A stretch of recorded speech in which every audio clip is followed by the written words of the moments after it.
ಕಲ್ಯಾಣಿ, ನಮ್ಮಪ್ಪ ಯಾವಾಗಲೂ ಒಂದು ಮಾತು ಹೇಳೋರು, ಹಣೆ ಬರನ ತಪ್ಸೋಕ್ಕಾಗಲ್ಲ, ಹಣೆ ಬರಕ್ಕೆ ಹೊಣೆ ಯಾರು ಅಂತ.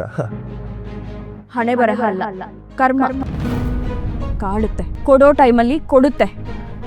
ಅದು ನಿಜಾನೇ ಕಲ್ಯಾಣಿ. ಅದು ಈ ಸಂದರ್ಭದಲ್ಲಿ ಇದನ್ನ ಹೇಳಬೇಕೋ ಬೇಡೋ ಅಂತ ಗೊತ್ತಾಗ್ತಿಲ್ಲ. ಸಂದರ್ಭ ಸಿಕ್ಕಿದೆ, ನೇರವಾಗಿ ಹೇಳ್ಬಿಡ್ತೀನಿ. ನನಗೆ ನಿಮ್ಮ ಮೇಲೆ, ನಿಮ್ಮ ಮನೆಯವ್ರ ಮೇಲೆ ಒಂಥರ ಜವಾಬ್ದಾರಿ ಇರೋ ಭಾವನೆ ಹುಟ್ಟಿದೆ. ಅದನ್ನು ಪಾಪ ಪ್ರಜ್ಞೆ ಅಂತಾದರೂ ಅಂದ್ಕೊಳ್ಳಿ, ಇಲ್ಲ ಪಶ್ಚಾತ್ತಾಪ ಅಂತಾದರೂ ಕರೀರಿ. ನಾನು ನಿಮ್ಮನ್ನ ಮದುವೆ ಆಗಬೇಕು ಅಂತ ಅಂದ್ಕೊಂಡಿದ್ದೀನಿ.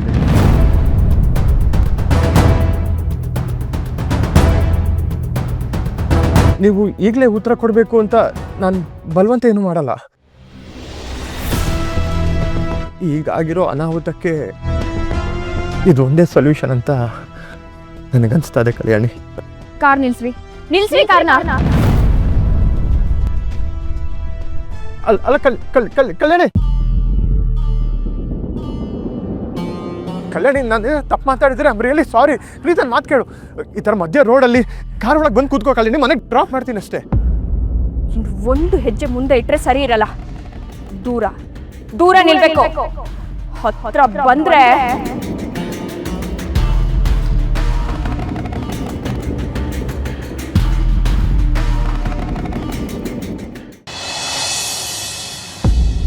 ಲವ್ ವಿನಿ, ಲವ್, ಒಂದು 5 ನಿಮಿಷ ಆಯಿತು, ಅದೇನು ಅಂತ ಮಾತಾಡೋ. ಟೈಮ್ ಆದರೆ ಕಳಿಸ್ಕೊಡ್ತಾರೆ, ಹೇಳಲಿ. ನಾನು ಕಲ್ಯಾಣಿಗೆ ಪ್ರಪೋಸ್ ಮಾಡ್ಬಿಟ್ಟೆ ಕಣೋ.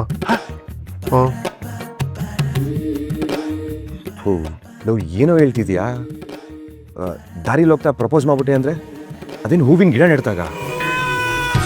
ವಿನೇ ವಿನೇ, ಬೆಳೆದಿದ್ಯಾ ಅಷ್ಟೇ, ಬುದ್ಧಿ ಇಲ್ಲ ಕಣ. ಈ ಹುಡುಗಿರ ಮನಸ್ಸು ದೇವಸ್ಥಾನದಲ್ಲಿರೋ ಗರ್ಭಗುಡಿತಾಗೆ. ಅದು ಒಲಿಬೇಕು ಅಂದರೆ ಅದರದ್ದೇ ಆದಂಥ ಪೂಜೆ ಪುರಸ್ಕಾರಗಳನ್ನ ಮಾಡಬೇಕು. ರೋಡಲ್ಲಿ ಹೋಗ್ತಿದ್ದಂತೆ ಪ್ರಪೋಸ್ ಮಾಡ್ಬಿಟ್ರಂತೆ. ಅವಳು ಹಿಂಗೆ ಒಪ್ಕೋತಾಳೆ? ಅಂದ್ಕೊಂಡಿರೋದನ್ನ ನೇರವಾಗಿ ತಪ್ಪ? ತಪ್ಪೇ ಅಲ್ಲ ಕಣಪ್ಪ. ಲವ್, ಈ ಸಂಬಂಧ ಅನ್ನೋದು ಬೆಂಕಿಲೆರಡೋ ಹೂವಿದ್ದಾಗೆ. ಸ್ವಲ್ಪ ನಯ ನಾಜುಕು ಎಲ್ಲ ಇರಬೇಕು. ನಿನಗೂ ಲವ್ ಬರೀ ಮಾತಾಡ್ಬಿಟ್ರೆ ಮನ್ಸಿಗೆ ನಾಟಲ್ಲ ಕಣೋ. ಬದುಕಿನ ಭದ್ರತೆನ ಕಾನ್ಫಿಡೆಂಟ್ ಅವ್ರಿಗೆ ತುಂಬಬೇಕು. ಒಂದು ಕೆಲಸ ಮಾಡು, ಒಂದೊಳ್ಳೆ ಗಿಫ್ಟ್ ತಗೋ. ಅವಳು ಕಾಮಾಗಿದ್ದಾಗ ಸಮಾಧಾನದಿಂದ ಅವಳ ಹತ್ರ ಮಾತಾಡು. ಅಂದರೆ ನಾನು ಆ ಥರ ಪಟ್ಬಿಡೆ ಅಂತೀಯಾ? ಅವಳನ್ನ ಒಪ್ಸೋ ಜವಾಬ್ದಾರಿ ನಂದು, ನಾನು ಒಪ್ಪಿಸ್ತೀನಿ. ಕೃಷ್ಣ, ಈ ನರಕ ಸಾಕು ಕಣೋ. ನಾಳೆ ಇಷ್ಟೊತ್ತಿಗೆ ನೀನು ಮನೇಲಿರ್ತೀಯ, ಅಪ್ಪನ ಹತ್ರ ಯಾರೋ ಮಾತಾಡೋಕೆ ಹೋಗಿದ್ದಾರೆ. ಅದೆಲ್ಲ ನಿಂಗೆ ಆಮೇಲೆ ಗೊತ್ತಾಗತ್ತೆ. ಬೇಲ್ ಸಿಗೋಕ್ಕೆ ಏನೇನು ಪೇಪರ್ ವರ್ಕ್ಗಳು ಬೇಕೋ ಎಲ್ಲ ರೆಡಿಯಾಗಿದೆ. ನಾಳೆ ನೀನು ಮನೇಲಿ ಇರ್ತೀಯ. ನಾಳೆ ನಿನ್ನ ಕರ್ಕೊಂಡೋಗಿ ನಾನೇ ಬರ್ತೀನಿ. ಆಯ್ತಂದ್ರೆ ಬನ್ನಿ ಸರ್, ಟೈಮ್ ಆಯ್ತಾ? ಹಾಂ ಕೃಷ್ಣ, ಹುಷಾರು. ನೀವು ಹುಷಾರು. ಹಾಂ ಬರೀ ಟೈಮ್ ಆಯ್ತು. ಹಾಂ ಬಂದೆ ಸರ್.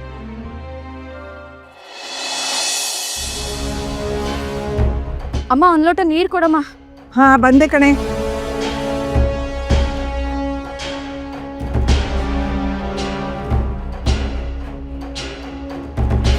ಅಲ್ಲ ಕಲ್ಯಾಣಿ, ಇಂತಲ್ಲಿ ಹೋಗ್ತೀನಿ, ಇಷ್ಟೊತ್ತಿಗೆ ಬರ್ತೀನಿ ಅಂತ ಹೇಳಿ ಹೋಗದೆ ಇದ್ರೆ ನಮಗೆಲ್ಲ ಗಾಬರಿ ಆಗಲ್ವಾ? ಮೊದಲೇ ಮನೆ ಪರಿಸ್ಥಿತಿ ಹೀಗಿದೆ. ಅಕ್ಕ, ರುಕ್ಕು ಅಕ್ಕ ನಿಮ್ಮ ಮನೆಗೆ ಬಂದೇ ಇಲ್ವಾ ಅಂತ ಕೇಳಕ್ಕೆ 5 ನಿಮಿಷಕ್ಕೊಂದ್ಸರಿ ಕಾಲ್ ಮಾಡ್ತಾನೆ ಇದ್ದಾಳೆ. ಅವಳು ನಿಂಗೂ ಕಾಲ್ ಮಾಡ್ತಿದ್ಲಂತೆ, ನೀನು ರಿಸೀವೇ ಮಾಡ್ಲಿಲ್ವಂತೆ. ನಾನೇನು ಸಣ್ಣ ಮಗುನ ದಾರಿ ತಪ್ಪಕ್ಕೆ? ಏನೋ ಆಚೆ ಹೋಗಿದ್ದೆ, ಅದಕ್ಕೆ ಯಾಕೆ ಇಷ್ಟು ದೊಡ್ಡ ಸೀನ್ ಕ್ರಿಯೇಟ್ ಮಾಡ್ತಿದ್ದೀರಾ? ಅಕ್ಕ, ಯಾಕೆ ನನ್ನ ನೋಡಿದ ತಕ್ಷಣ ಓಡ್ ಹೋದೆ?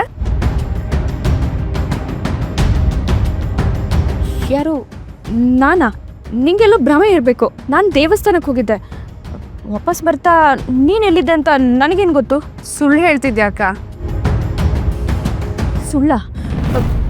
ಏನು ಹೇಳ್ತಿದ್ಯಾ? ನಾನು ಯಾಕೆ ಸುಳ್ಳು ಹೇಳಿ? ಮತ್ತೆ ದೇವಸ್ಥಾನಕ್ಕೆ ಹೋಗೋರು ಕಳ್ದಿರ್ತಾರೆ, ಯಾಕೆ ಓಡೋಗ್ತಾರೆ? ಸರಿ, ದೇವ್ರ ಪ್ರಸಾದ ಇಲ್ಲಿ. ಮನ್ಸು ಭಾರ ಆಗಿತ್ತು, ಅದಕ್ಕೆ ಕೈ ಮುಗ್ದು ಬಂದೆ. ಅದಕ್ಕೆ ಇಷ್ಟೊಂದೆಲ್ಲ ಪ್ರಶ್ನೆಗಳ? ಪ್ರಶ್ನೆ ಅಲ್ಲ ಅಕ್ಕ, ನಿನ್ ಮೇಲೆ ಕಾಳಜಿ ಇರೋದಕ್ಕೆ ವಿಚಾರಿಸ್ತಿದ್ದೀನಿ ಅಷ್ಟೇ. ಅಂದ್ರೆ ಏನು? ನಿಮ್ಗೆ ಇವಾಗ ನನ್ನ ಮೇಲೆ ಅನುಮಾನನಾ?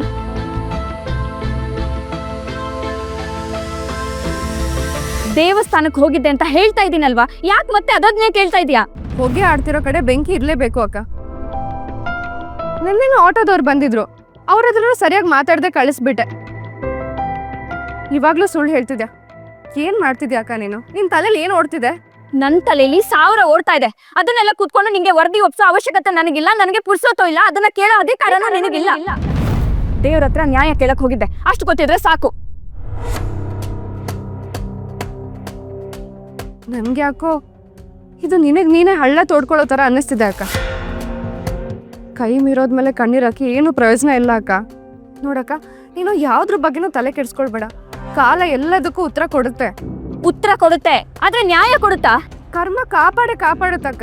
ಪಾಪ ಕರ್ಮಗಳ ಬಗ್ಗೆ ಲೆಕ್ಕಾಚಾರ ಹಾಕ್ತಾ ಕೂತ್ರೆ ಹಿರಿಯರು ಹಿಕ್ತಾನೆ ಇರ್ತಾರೆ, ಕಿರಿಯರು ಕುಗ್ತಾನೆ ಇರ್ತಾರೆ.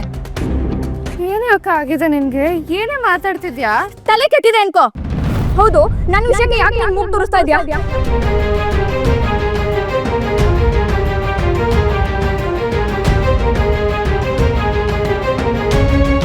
ಸ್ವಲ್ಪ ಸುಮ್ಮನಿರ್ತೀರಾ ಇಬ್ರು?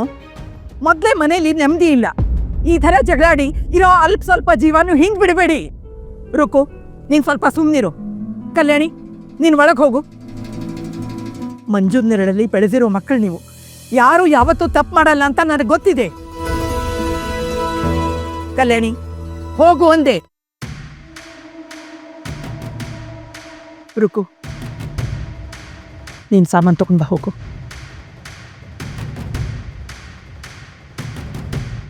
ಅಕ್ಕ, ತಿಳಿದೆ ಮಾಡೋದು ತಪ್ಪು, ತಿಳಿದು ಮಾಡೋದು ಅಪರಾಧ. ತಪ್ಪಿಗೆ ಪ್ರಾಯಶ್ಚಿತ ಇದೆ, ಅಪರಾಧಕ್ಕೆ ಶಿಕ್ಷೆನೇ ಗತಿ. ತಪ್ಪು ಮಾಡದೆ ಶಿಕ್ಷೆ ಅನುಭವಿಸ್ತಾ ಇದೆಯಾ? ಇನ್ನೂ ಏನಾದರೂ ಮಾಡೋಕೆ ಹೋಗಿ ಬೇಡ ಅಕ್ಕ. ನೀನು ಇನ್ನೂ ಅನುಭವಿಸೋದನ್ನ ನಾನು ನೋಡೋಕ್ಕಾಗಲ್ಲ.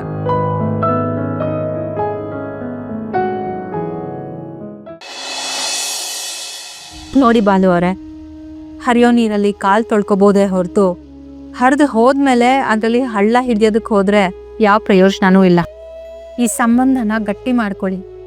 ಆದಷ್ಟು ಬೇಗ ಎಂಗೇಜ್ಮೆಂಟ್ ಮಾಡಿ ಮದುವೆನೂ ಮಾಡಿ ಮುಗಿಸ್ಬಿಡೋಣ. ಖಂಡಿತ ಯಶೋದಮ್ಮ. ಸೂರ್ಯಪ್ರಕಾಶ್ ಅವ್ರ ಮನೆಗೆ ಬಿತ್ತನ ಮಾಡೋದು ಅಂದರೆ ಹಾಲು ಒಣದ ನೀರಲ್ಲಿ ಗುಡಿಸಲು ಕಟ್ಕೊಂಡ ಹಾಗೆ. ನನ್ನ ಮಗಳು ನಿಮ್ಮ ಮನೆ ಸೊಸೆಯಾಗಿ ಬಂದರೆ ಅಷ್ಟೇ ಸಾಕು. ಅದಕ್ಕೋಸ್ಕರ ನಾನೆಲ್ಲ ತಯಾರಿ ಮಾಡ್ಕೊಳ್ತೀನಿ.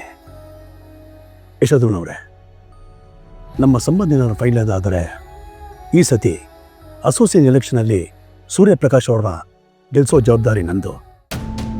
ಅಧಿಕಾರದ ಕುರ್ಚಿ ಅನ್ನೋದು ಸಿಂಹಾಸನ ಇದ್ದಾಗೆ. ಅದ್ರ ಮೇಲೆ ಸೂರ್ಯಪ್ರಕಾಶ್ ಅವ್ರನ್ನ ಕೂರಿಸೋದಕ್ಕೆ ನಾನು ಏನೇ ಆಗಿ ಗೆಲ್ತೇನೆ. ಇದು ಈ ಬಾಲು ಕೊಡ್ತಿರೋ ಮಾತು.